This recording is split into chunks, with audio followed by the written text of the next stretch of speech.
بسم اللہ الرحمن الرحیم۔ السلام علیکم۔ ایک پاگل بوڑھا ہماری گلی میں جائے نماز بیچنے آتا۔ وہ آواز لگاتا، جو بھی میرے ہاتھ کی بنی جائے نماز پر بیٹھ کر میرے بتائے ہوئے طریقے سے نماز پڑھے گا اس کی قسمت بدل جائے گی۔ سب گاؤں والے اسے پاگل سمجھتے تھے کیونکہ وہ اپنی قسمت تو نہیں بدل سکا تھا، دوسروں کی کیسے بدل سکتا تھا۔ پہلی بار جب میں نے اس کی یہ پکار سنی تھی تو میں چونک گئی تھی، کیونکہ میں بھی بڑی قسمت سے لڑ رہی تھی اور اب گھر کے مسلسل بگڑتے حالات کی وجہ سے میرا صبر ختم ہو رہا تھا۔ مگر وہ 5,000 میں جائے نماز بیچتا تھا اور مجھے جیسی غریب لڑکی کے پاس اتنے پیسے بالکل نہیں تھے۔ میری 2 بڑی بہنیں بھی اس آواز کو سن چکی تھیں، مگر میرے برعکس انہیں گاؤں والوں کی طرح وہ پاگل اور دھوکے باز انسان لگتا تھا جو صرف پیسہ کمانے کے چکروں میں تھا۔ میری ایک بہن بولی کہ لوگ بھی کتنے عجیب ہیں، جب کمائی کا کوئی ذریعہ نہیں بنتا تو لوگوں کے دماغوں کے ساتھ کھیلنے کی کوشش کرتے ہیں۔ اب جائے نماز کو بھی وہ اپنی کمائی بڑھانے کے لیے استعمال کر رہا ہے۔ میں نے اپنی بڑی بہنوں کے بالوں میں اترتی چاندی کو افسردگی سے دیکھا تھا، جن کی قسمت پر ایسا تالا لگا تھا کہ اپنی عمر کا 30واں سال گزارنے کے بعد بھی کنواری بیٹھی تھیں۔ میری بہنوں کو لگتا تھا وہ جائے نماز بیچنے والا صرف اس چھوٹے سے گاؤں کے غریب لوگوں کی پریشانیوں کو دیکھتے ہوئے ان کے دماغوں سے کھیلتا ہے اور انہیں بیوقوف بنا کر 500 والی جائے نماز 5,000 میں بیچ جاتا ہے۔ خیر، میں نے گھر کی صفائی مکمل کی اور چائے کا کپ اٹھا کر اپنی بڑی بہنوں کے پاس جا کر بیٹھ گئی۔ میری بہنیں محلے کے لوگوں کے کپڑے سیتی تھیں۔ اس وقت بھی وہ اپنے کام میں مصروف رہتی تھیں۔ میرے دماغ میں ابھی تک جائے نماز والے کے الفاظ گونج رہے تھے۔ لوگوں کو وہ پاگل لگتا تھا، مگر جانے کیوں مجھے ایسے لگتا تھا جیسے اس کے پاس واقعی کوئی خاص جائے نماز ہے۔ میں بھی اپنی قسمت بدلنا چاہتی تھی، کیونکہ کچھ عرصہ پہلے سے ہمارے گھر کے حالات بہت خراب رہنے لگے تھے۔ غریب تو اس گاؤں کے ہر گھر میں تھی، مگر غریب و افلاس ہم لوگوں کو کچھ نہیں کہتی تھی۔ ہم لوگ روکھی بھی سوکھی کھانے کے عادی تھے، مگر بیماری اور پریشانیاں کسی انسان کو اچھی نہیں لگتیں۔ میرے گھر میں بھی بڑے بھائی کے ایکسیڈنٹ کے بعد سے حالات کی تنگی پھیلتی جا رہی تھی۔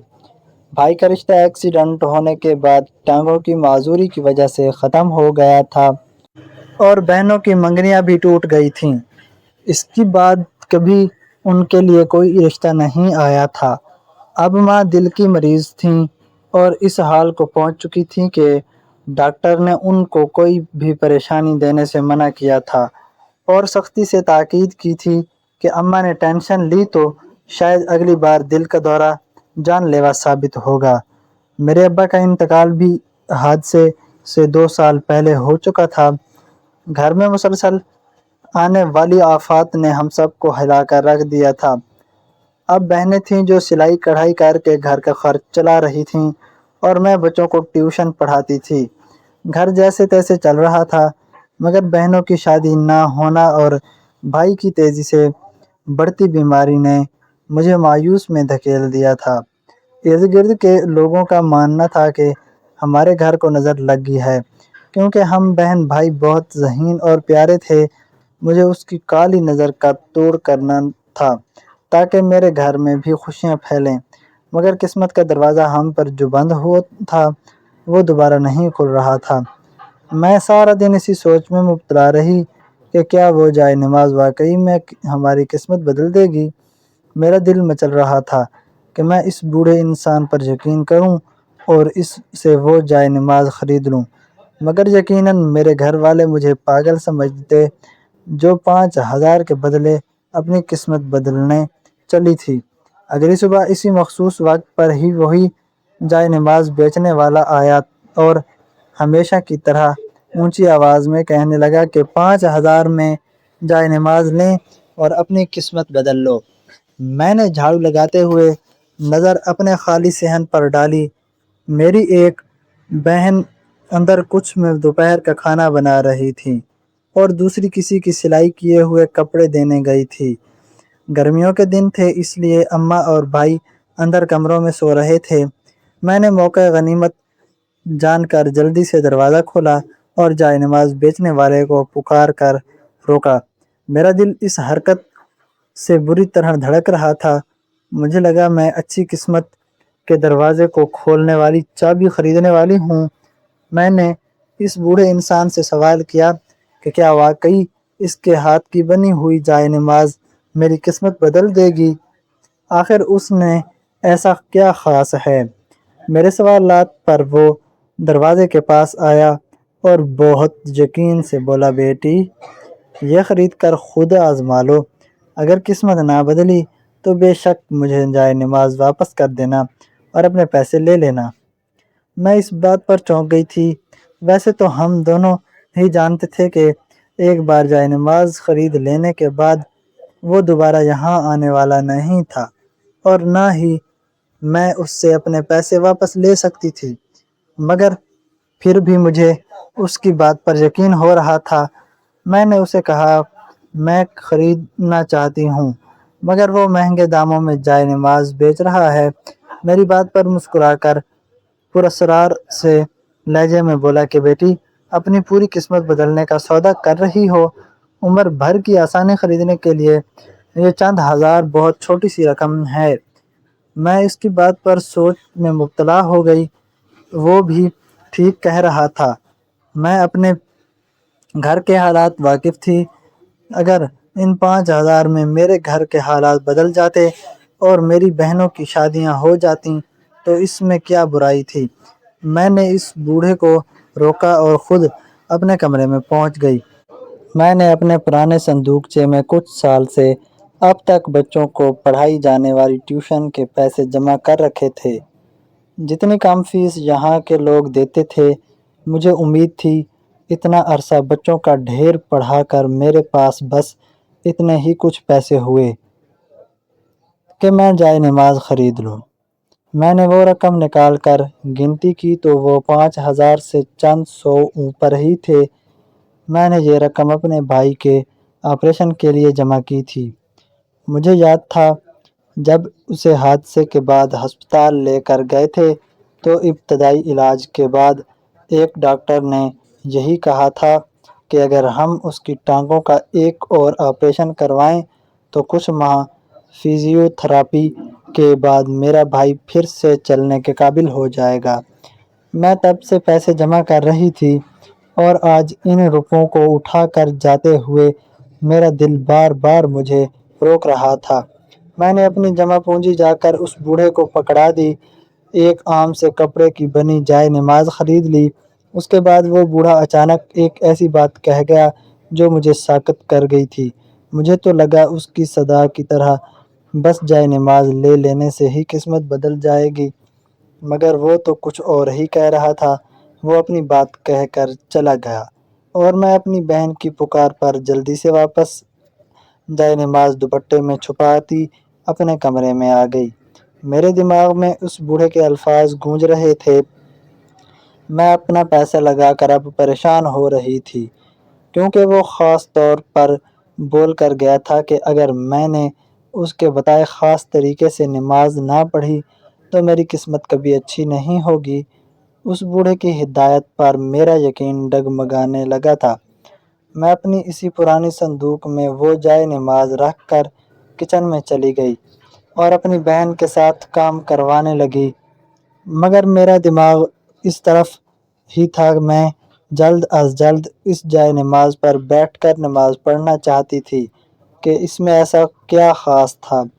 گھر کے کام کروا کر میں فارغ ہوئی تو جلدی سے وضو کر کے اپنے کمرے میں بند ہو گئی اور صندوق سے وہی جائے نماز نکال کر ایک طرف بیٹھ گئی۔ میں نے پہلے دماغ میں اس بوڑھے کی سب سے باتیں دہرائیں اور پھر ان پر بالترتیب عمل کرتے ہوئے نماز پڑھنے لگی۔ اس روز میں نے پہلی بار اس جائے نماز بیچنے والے کا بتایا ہوا خاص عمل کیا تھا۔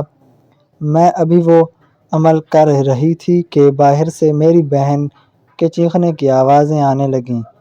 میں اٹھ کر باہر بھاگی تو دیکھا کہ میری اماں کی طبیعت بہت زیادہ خراب ہو چکی تھی اور وہ بالکل بے جان ہو رہی تھیں۔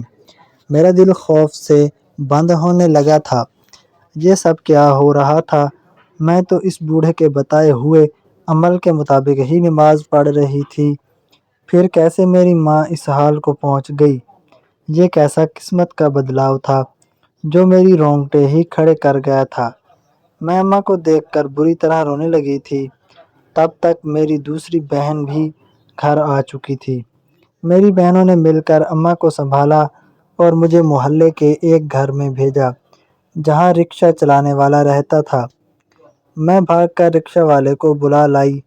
میری بڑی بہن بھائی کے پاس رک گئی اور میں دوسری بہن کے ساتھ اماں کو ہسپتال لے گئی۔ پورے راستے میں روتی رہی کہ شاید میں نے پیسے ضائع کر دیے ہیں۔ میری قسمت کیا بدلنی تھی، بلکہ میرے حالات اور بھی خراب ہو گئے ہیں، یا پھر شاید مجھ سے وہ عمل غلط ہو گیا تھا۔ مجھے ہسپتال پہنچنے تک اور اماں کو معائنہ ہونے تک عجیب عجیب وہم ستانے لگے تھے، مگر چیک کرانے کے ڈاکٹر نے جو بات بتائی وہ میرے رونگٹے کھڑے کر گئی تھی۔ ڈاکٹر اماں کو چیک کر کے بول رہا تھا کہ انجانے میں غلط دوا کھا لینے کی وجہ سے اماں کی ایسی حالت ہوئی ہے، اور ڈاکٹر حیران تھا کہ اماں کیسے بچ گئی، کیونکہ میری ان پڑھ ماں نے میرے بھائی کی درد ختم کرنے والی نہایت ہیوی دوائی کھا لی تھی، جو ان کی کمزور وجود کے لیے اتنی نقصان دہ تھی کہ ڈاکٹر نے بتایا اگر ہم کچھ دیر کر دیتے تو اماں زندہ رہتی۔ میں نہیں جانتی وہ تکلیف اور ہڑبڑاہٹ ہمارے نصیب میں پہلے سے لکھی تھی اور اماں کا بچ جانا طے پایا تھا۔ پھر وہ سب عمل کی وجہ سے ہوا تھا، مگر مجھے جو پہلے اس جائے نماز کی وجہ سے وہم ستا رہے تھے، اب یہی یقین ہونے لگا کہ میرے اس عمل کی وجہ سے اماں کی زندگی بچ گئی ہے۔ اس بوڑھے کے الفاظ اور اس کی صدا میرے دماغ میں پوری طرح بس چکی تھی۔ ہم اماں کو لے کر شام تک گھر پہنچے اور میں نے میز پر پڑی اپنے بھائی کی اور اماں کی میڈیسن کو الگ کر کے رکھا۔ اس روز کے بعد سے میں باقاعدگی سے وہ عمل کرنے لگی تھی۔ اس کے بعد میری زندگی میں اس عمل کی بدولت ایسے ایسے معجزات ہوئے کہ مجھے اس جائے نماز بیچنے والے کی سچائی پر یقین ہونے لگا تھا، اور میں ہر ملنے والے کو بتانے لگی وہ بوڑھا بالکل سچ کہتا ہے۔ یہ اس جائے نماز کو خریدنے سے کافی عرصہ پہلے کی بات ہے کہ ہمارا گھرانہ اپنی خوبصورت اور ذہانت کی وجہ سے پورے خاندان میں مشہور تھا۔ ابا بہت اچھی نوکری کرتے تھے اور ہمارا اکلوتا بھائی وہیں شہر میں تعلیم حاصل کر رہا تھا۔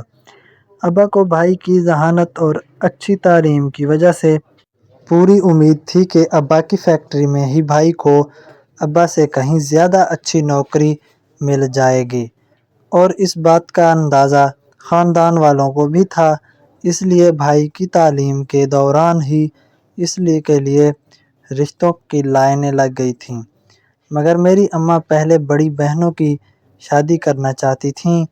اماں نے ہر آنے والے رشتے کو یہ بات سنوا دی کہ پہلے بیٹیوں کا رشتہ ہوگا۔ یوں کچھ عرصہ کے بعد میرے چچا نے اپنی بیٹی کا ہمارے گھر رشتہ کرنے کے لیے میری بہنوں کے لیے اپنی محنتی دونوں بیٹوں کا رشتہ بھی دے دیا۔ دونوں لڑکے باپ کی چھوٹی سی زمین پر بہت محنت سے کھیتی باڑی کر رہے تھے۔ ابا اور اماں کو وہ رشتہ اچھا لگا اور جلد تینوں کی منگنی کر دی گئی۔ جس لڑکی کو ہماری بھابھی بننا تھا وہ بھی اچھی لڑکی تھی۔ پھر ایک روز ابا کی وہیں شہر میں ہی طبیعت خراب ہو گئی اور بلڈ پریشر بہت ہی ہائی ہو گیا اور ابا ہسپتال پہنچنے تک وفات پا چکے تھے۔ ہمارا گھر اس وقت ابا کی محنت پر ہی چل رہا تھا۔ ابا کے بعد سب ختم ہو گیا تھا۔ میرے ابا کی موت کے بعد تو برے وقت نے ہمارے گھر کا راستہ دیکھ لیا تھا۔ اماں کی حالت ہر وقت بگڑی سی رہنے لگی تھی اور ایک روز ان کو دل کا دورہ پڑ گیا جو اتنا شدید لگا کہ بمشکل اماں کی جان بچی تھی، مگر ساتھ ہی ڈاکٹر نے کہا کہ اگر اب دوبارہ انہیں ہارٹ اٹیک آیا تو وہ نہیں بچیں گی۔ ابا کو کھو دینے کے بعد اماں کی یہ حالت ہمارے لیے قیامت جیسی تھی۔ اور پھر ایک روز گاؤں آتے ہوئے میرے بھائی کا شدید ایکسیڈنٹ ہوا جس میں اس کی ایک ٹانگ بری طرح کچلی گئی۔ ابا اور اماں کی بچوں کی شادیوں کے لیے بچائی گئی ساری رقم میرے بھائی پر لگ گئی تھی، تب وہ زندگی کی طرف لوٹا تھا، ورنہ جتنا اس کا خون ضائع ہو چکا تھا شاید وہ کبھی نہ بچتا۔ اب ہمارے پاس ایک روپیہ بھی نہیں تھا بچا تھا جو بھائی کو پوچھنے کے لیے اس کے سسرال والے آئے تو اس کی حالت دیکھ کر ان کے تیور بدل گئے۔ کچھ روز بعد پتہ چلا کہ چچا نے اپنی بیٹی کا رشتہ کہیں اور کر دیا ہے۔ اماں لڑنے گئی تو چاچا نے منگنی کا سامان پکڑا کر معذرت کر لی اور بولے، بھابھی جی میں مجبور ہوں، پہلے ہی میں نے اپنی بیٹی کو تنگ دستی کی زندگی دی ہے، اب رشتہ بھی ایسے گھر میں کر دوں تو میری بیٹی ساری عمر مجھے الزام دے گی، مگر آپ کی بیٹیوں کو میں اب بھی اپنی بہوئیں بناؤں گی، یہ میرا آپ سے وعدہ ہے۔ اماں سامان لے کر گھر آ گئیں۔ میری بہنوں نے سنا تو اپنا منگنی والا سامان اور انگوٹھیاں بھی ایک تھیلے میں بھر کر میرے ہاتھ ان کے گھر بھجوا دیں اور بولیں کہ ان جیسے لوگوں کے گھر جانے سے بہتر ہے کہ ہم ساری زندگی کنواری بیٹھی رہ جائیں۔ اماں نے بہت سمجھایا مگر میری بہنوں نے اماں کی ایک نہ سنی۔ میں چھوٹی تھی، وہ سامان جا کر ان لوگوں کو پکڑا دیا اور لوٹ آئی۔ ہماری توقع کے مطابق چچا اگلے ہی روز بیوی کے ساتھ آ گئے اور معافی تلافی کرنے لگے کہ وہ میری بہنوں کا رشتہ نہیں توڑنا چاہتے۔ اماں نے میری بہنوں والی بات ہر دہرا دی اور منہ پھیر لیا، شاید ان کا دل بھی اب راضی نہیں ہو تھا۔ چچا کے گھر سے رشتہ کیا ختم ہوا، انہوں نے بالکل آنا جانا چھوڑ دیا۔ اماں کو امید تھی کہ ان کی بیٹیوں کے اچھے رشتے آ جائیں گے، مگر اس امید پر وقت کی گرد بڑھتی چلی گئی اور ان دونوں کے لیے کوئی رشتہ نہیں آیا۔ ان کی عمر بڑھنے لگی اور بھائی بستر پر پڑا رہا۔ قسمت کی سیاہی ہمارے گھر پر پوری طرح پھیل چکی تھی اور پھر وہ وقت آیا کہ سب نے امید ہی کھو دی کہ اب کبھی نہ کچھ نہیں ہوگا، مگر پھر ہمارے گاؤں میں وہ جائے نماز بیچنے والا آیا اور میری امید کو پھر سے جگمگا گیا۔ مجھے اس کے الفاظ سن کر ہر بار ایسا احساس ہوتا تھا جیسے میری زندگی میں خوشیوں کی امید باقی ہے۔ میری بہنیں 30 سال کی ہو گئی تھیں، مگر میں نے ہمت کر کے اپنے بھائی کے لیے جمع کیے پیسے اٹھا کر وہ جائے نماز خرید لی اور مجھے اس کا معجزہ بھی نظر ہی آ گیا تھا۔ اب میرا معمول بن گیا تھا، میں کمرے میں بند ہو کر وہی عمل کرتی ہوں اور قسمت چاند ماہ بدلنے لگی تھی۔ ایک روز ہم گھر والے شام کے وقت صحن میں بیٹھے تھے کہ ایک بڑی سی گاڑی ہمارے گھر کے سامنے رک گئی۔ ہمارے گھر کا دروازہ کھلا تھا اور آگے پر لہرا رہا تھا۔ میں نے گھر کے دروازے کے پاس کسی عورت کو رک کر بولتے سنا تو چونک گئی۔ وہ عورت کسی سے میرے ابا کا نام لے کر ان کے گھر پتہ پوچھ رہی تھی، پھر کسی نے بتایا پر وہ ہمارے گھر میں داخل ہوئی۔ وہ بہت باوقار اور امیر عورت لگ رہی تھیں۔ ماں نے دیکھا تو فقط ساکت رہ گئیں۔ وہ عورت آگے بڑھ کر اماں کے گلے لگتے ہی رو پڑی۔ اماں بھی آبدیدہ ہو گئی تھیں۔ جب ہم باقی بہن بھائی اس عورت کو دیکھ رہے تھے، میری بہنوں کو اماں نے چائے بسکٹ لانے کو کہا اور خود اس عورت سے باتیں کرنے لگیں۔ میں حیران سی اپنی اماں کو دیکھ رہی تھی جو ایسے بیٹھی تھیں جیسے بچھڑی ہوئی بہنیں مل گئی ہوں۔ نہ جانے وہ عورت کون تھی جو پہلی بار ہمارے گھر آئی تھی، اتنی اپنائیت کا اظہار کر رہی تھی۔ جہاں تک مجھے یاد پڑتا تھا ہمارے کوئی امیر رشتہ دار نہ تھے۔ وہ عورت بہت دیر بیٹھی رہی اور پھر رات کا کھانا کھا کر چلی گئی، مگر جاتے جاتے ایک معقول رقم اماں کو پکڑا کر جلد دوبارہ آنے کا وعدہ بھی کر گئی۔ میں اماں کے قریب ہوئی اور تجسس بھرے لہجے میں ان سے پوچھنے لگی کہ وہ عورت کون تھی اور اماں کو کیسے جانتی تھی۔ اس بار اماں نے آہ بھر کر اس عورت کا جو تعارف کروایا وہ تو مجھے ہکا بکا کر گیا تھا۔ اماں نے بتایا کہ وہ عورت ان کی سگی چچا زاد تھی۔ اماں اور وہ ایک ہی گھر میں رہتی تھیں۔ پھر اماں کا رشتہ ابا سے ہو گیا اور اماں بیاہ کر ابا کے گھر آ گئیں۔ چند ماہ بعد پتہ چلا کہ اماں کی اس کزن کا رشتہ کسی زمیندار گھرانے سے آیا ہے۔ اماں کے چاچی نے فوراً حامی بھر لی اور سادگی سے شادی کر دی۔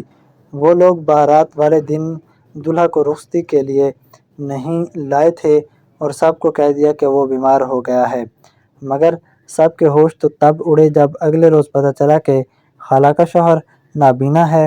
اماں کے سب گھر والے تو حیران رہ گئے۔ جب خالہ کو واپس گھر لے جانے کی بات کی تو زمیندار نصاف نے الفاظ میں کہہ دیا کہ اب وہ ان کے گھر کی بہو بن چکی ہے اور وہ ایسا کبھی نہیں ہونے دے گی۔ صرف یہی نہیں بلکہ اس کے گھر والوں کو بھی بار بار اپنے عالی شان گھر میں آنے سے منع کر دیا اور اس کے بعد کبھی کوئی اسی سے نہیں مل سکا تھا۔ ساس سسر کی زندگی میں وہ خالہ اپنوں سے کٹ رہی تھی، مگر جب وہ دونوں مرے تو خالہ نے شوہر سے بات کی اور التجا کی کہ وہ انہیں گھر والوں سے ملنے دیں۔ اس نے اجازت دی کہ وہ صرف اپنے ماں باپ سے مل سکتی ہیں۔ خالہ جانتی تھیں وہ آہستہ آہستہ اپنے شوہر کو سب کے لیے راضی کر لیں گی، مگر تب اپنے والدین سے مل کر اپنی کزن جینی میری اماں کی خبر ملی کہ آج کل ان کے حالات بہت خراب ہیں۔ وہ پہلی فرصت میں ہمارے گھر آئی اور اماں سے ملی تھی۔ ان کے جانے کے بعد بھی اماں کتنے روز خوش ہوتی رہیں اور ہمیں اپنے بچپن کی کہانیاں سناتی رہیں۔ مجھے لگا اماں اپنی بہن جیسی دوست سے ملنے کی وجہ سے خوش ہیں، مگر میں نہیں جانتی تھی کہ اماں کی خوشی کی وجہ کچھ اور تھی۔ میں اب بھی وہ عمل کر رہی تھی اور مجھے پوری امید تھی کہ ایک روز ضرور میری قسمت بدل جائے گی۔ ہماری مشکلات اتنی جلدی ختم ہو جائیں گی میں نے یہ نہیں سوچا تھا۔ کچھ دن بعد وہ خالہ پھر سے ہمارے گھر آئی تو مٹھائی کے ٹوکرے لیے ہوئی تھی۔ تب ہمیں پتہ چلا کہ وہ میری دونوں بہنوں کا رشتہ لائی ہے۔ وہ پچھلی بار ہی اماں کے کان میں یہ بات ڈال گئی تھی۔ خالہ کا ایک کنوارا دیور تھا جو باہر ایک ملک میں تعلیم کرنے حاصل گیا تھا۔ اپنی ماں کی موت پر واپس آیا تھا اور اب خالہ کو اپنی ماں کا درجہ دینے لگا تھا۔ وہ میری بڑی بہن کی ہم عمر خالہ تھیں۔ اس کی رضامندی اس کا رشتہ میری بڑی بہن سے کر دیا اور دوسری بہن کا رشتہ خالہ نے اپنے بیٹے سے کر دیا تھا۔ ہمارے لیے یہ رشتے کسی نعمت سے کم نہ تھے، کیونکہ وہ دونوں جوان اور پیسے والے مرد تھے۔ سب سے پہلے بڑی بات یہ تھی کہ ان کے سسرال میں خالو اور خالہ تھے اور بس خالہ کی ایک بیٹی تھی جو پیدائش سے ہی باپ کی طرح نابینا تھی۔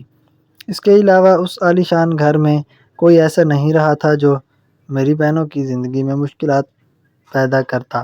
اماں نے رشتے ہوتے ہی جلد سادگی سے دونوں بہنوں کے نکاح کیے اور ان کو گھر سنبھال لیا، اور بدلے میں خالہ نے میرے بھائی کا اچھے ہسپتال میں پھر سے علاج کروانا شروع کر دیا۔ کچھ وقت بعد میرا رشتہ میرے ماموں نے اپنے بیٹے کے لیے مانگ لیا۔ ان کا بیٹا مجھ سے بس چند سال ہی بڑا تھا۔ ماموں نے رشتہ مانگتے ہوئے شرمندگی سے اماں کو وضاحت دی کہ دونوں مجھے پہلے بہت سے اپنی بہو بنانے کی خواہش رکھتے تھے، مگر وہ رشتہ نہیں لائے کیونکہ بڑی دونوں بھی کنواری تھیں اور یقیناً ان کو چھوڑ کر اماں میری شادی نہ کرتیں۔ اماں جانتی تھیں ماموں سچ کہہ رہے ہیں، کیونکہ میرے ماموں اچھے تھے اور مشکل وقت میں بھی ہمارے ساتھ رہے تھے، تبھی میرا رشتہ ماموں کے گھر کر دیا گیا تھا۔ ہمارے گھر کی سب پریشانیاں ختم ہونے لگی تھیں اور سب لوگوں کا کہنا تھا کہ سب میری اس امیر خالہ کی آمد سے ہوا ہے، مگر میں جانتی تھی کہ یہ قسمت کا بدلنا اس عمل کی وجہ سے ہوا تھا۔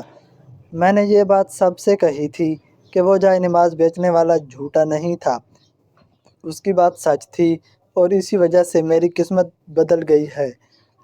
اس کے الفاظ آج تک یاد تھے جب وہ بولتا تھا کہ اب یاد رکھنا، اس جائے نماز کو بس لینے سے ہی تمہاری قسمت نہیں بدلے گی، بلکہ ایک خاص عمل اور ایک خاص وظیفہ ہے جو تمہاری قسمت کو بدل دے گا، اور اگر تم اس خالص عمل کو دہراؤ گی تو تمہاری دعا پوری ہوگی اور تمہاری قسمت بدل جائے گی۔ پھر اس نے وہ خاص عمل بتایا کہ تم نے ہر نماز کے بعد اسی جائے نماز پر بیٹھ کر قرآن مجید کی روزانہ پڑھنا ہے، بس یہی راہ نجات ہے۔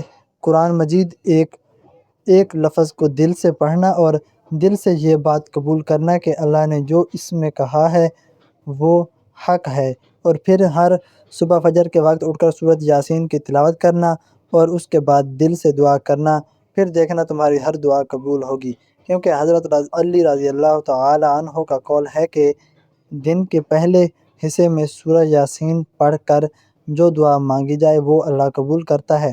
میں نے حرف بحرف اس سے ہدایت پر عمل کیا تھا، خود قرآن پاک کی وجہ سے معجزے ہوتے دیکھے تھے۔ اس جائے نماز بیچنے والے نے یہ بات مجھے بتائی تھی اور کہا تھا کہ میری 6 بیٹیاں کنواری بیٹھی ہیں اور میری بیوی نابینا ہے، وہ سب مل کر یہ جائے نمازیں بناتی ہیں۔